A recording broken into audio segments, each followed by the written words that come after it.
Living a long, healthy life is a popular goal, but it's not easy to achieve. It's common for folks to develop conditions like dementia and chronic pain, in addition to mobility issues and cardiovascular problems as they age.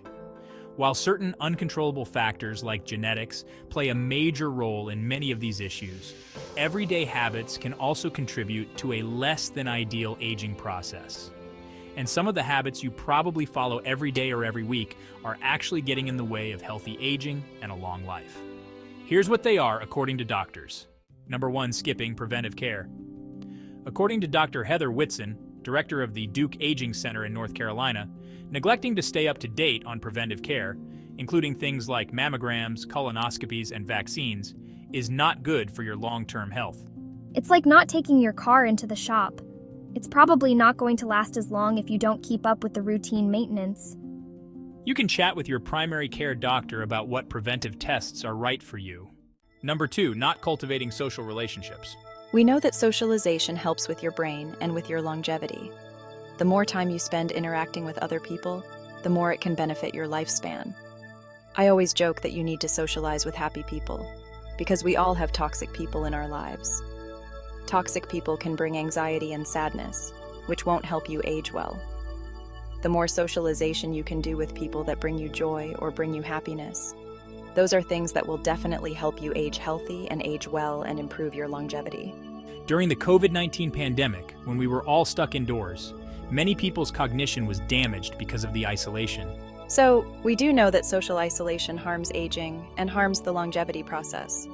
A couple of my favorite patients who are in their 90s and 100s, they actually wake up every day and they try to find somebody new to talk to. As you age, it's normal for your social circle to dwindle, which means it's critical to keep going out to meet new people if you want to age well. Number 3, not adjusting your medications as you age. We see it so many times where people will be on medicines that they were started on in their 40s and 50s that they may not need in their 70s or 80s. And some of these medicines are not ideal for older adults. Certain medications can make you more susceptible to falls and cause thinking problems, she added. Some anti-anxiety medications can contribute to memory loss, according to AARP, and some prescription sleep medications are known to increase your fall risk, according to Harvard Health Publishing. So, definitely talk to your doctor about whether or not you still need some of these medicines. Number 4, not exercising. This one probably isn't surprising, but it can't be said enough. Failing to exercise will harm your longevity. Exercise is amazing. Being able to put exercise in a pill form would take a lot of healthcare providers out of business, because it really is good for mood. It's good for weight control. It's good for your bones. It's good for your heart. It's good for your brain. And it really is about the only thing that you can recommend that has all-around good benefit. Exercising is super important, and not exercising or not getting enough daily activity is something that will definitely harm your longevity. When asked how much she recommends people exercise, Lindquist simply said, more. When you get too comfortable in doing the same activity 3 times a week, once a week, or even not at all, it just really hurts your body. So, if you're someone who goes on a daily walk, try adding in a Zumba class a few times a week. If you're a die-hard Peloton fan, sign up for some personal training classes too. Even if you ask your physician for a physical therapy order to get you started, to get you moving around more, that's very important. If you're looking for a benchmark to start, you should aim for at least 150 minutes of moderate exercise, or 75 minutes of vigorous exercise each week, according to the American Heart Association. And again, more minutes mean more health benefits. Number 5, smoking. Smoking cigarettes is linked to lung cancer, chronic obstructive pulmonary disease, heart disease, stroke, and more. But it's highly addictive, making it hard to just quit. According to the American Lung Association, it can be helpful to zero in on the reason you're quitting smoking, so you can use it as motivation through the tough parts of the process. You can also get resources from your doctor to help you quit. Number 6, eating an unhealthy diet.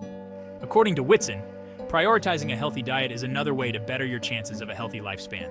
A Mediterranean-style diet that is heavy on fish and heavy on whole fruits and vegetables and grains, with only the very occasional treat of processed food, is probably the best thing for most people. It's never too late to change your diet, but you may have an easier time doing so when you're younger. It's very hard to change your diet when you're in your 70s, 80s, 90s. So if you can start eating right earlier, it's going to be easier for you, and it'll affect you better over the long run. Number 7, not getting enough sleep. There's a lot of increasing evidence that depriving ourselves of sleep has long-term consequences, Whitson said. These include a higher risk of dementia and heart disease, in addition to higher levels of daily stress and worse moods overall. It's normal to experience age-related changes that affect your sleep, so you shouldn't be totally alarmed if your sleep patterns are different as you get older. But certain conditions, like obstructive sleep apnea, put you at risk for some of these negative outcomes when left untreated.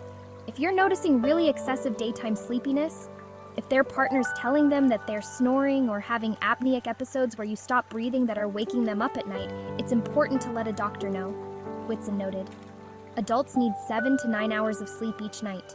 If you have trouble getting this much sleep, it's a good idea to cut back on things like caffeine and alcohol, and to have the same sleep and wake times each day. Number 8, letting stress go unmanaged. It's really hard to not feel stressed about work and family and whatever other things make us stressed out. But just be mindful that we as humans have a very physical stress response to things that are not a physical threat to us, Whitson said. Many animals have a stress response that kicks in under conditions of urgency, like when they're being chased by a predator or looking for water. Generally, once the need is met, the stress goes away. We as humans are able to stress about things that just don't pose any physical threat to us. But then, by turning on that stress response and having it kind of chronically activated, it does all kinds of things, Whitson said.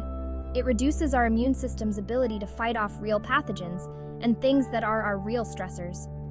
Stress also takes a toll on our metabolism, our sleep, our blood pressure, and more. It's important to do what you can to decrease your stress, whether that's talking to a mental health professional, if possible, or cutting out things in life that cause you problems. Number 9, not planning for your future health. We talk a lot about planning for end of life. You know, what are you going to do? Do you want CPR? Do you want advanced care planning? Who's my power of attorney? Where's my will? Lindquist said. But many times people don't think about, what am I going to do in the 10 to 20 years before I die? Lindquist refers to this time frame as the 4th quarter of life, because that's the time when you're going to have more health problems. She added that people in their 70s, 80s, and 90s are more likely to require hospitalization and deal with worsening memory loss. Besides deciding who gets the lake house, your golf clubs, or your engagement ring, you should start thinking about your plan for the last 10 to 20 years of your life, Lindquist explained. Are you going to plan to move in with family? Will you have in-home care? Will you move to a senior community? Do you live near a hospital? These are conversations that people should be having, especially when they're considering longevity and living longer, she noted. By having these conversations with loved ones, you can make sure your voice is heard as you age, and that there are no unchecked expectations. To help adults plan for all of the aspects of their future, Lindquist and her team built Plan Your Lifespan, a free website funded by the National Institutes of Health. Number 10, not planning for your financial future.